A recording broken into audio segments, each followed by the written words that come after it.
यो मुलुक दुई ढुङ्गा बीचको तरुल जस्तो छ।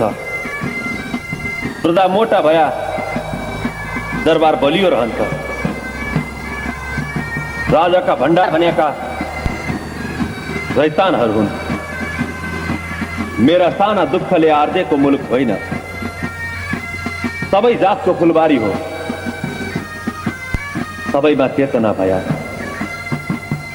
देशका महाजनहरू हाम्रा मुलुकमा आया भने दुनिया कंगाल गरी छाड्छन्।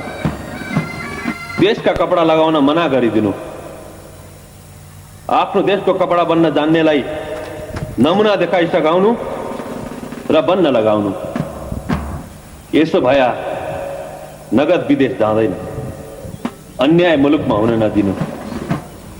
निया निसा बिगार्न भनेको कुछ दिन्या कुछ खान्या। मेरो मुलुक 4 वर्ण 36 जातको फुलबारी हो।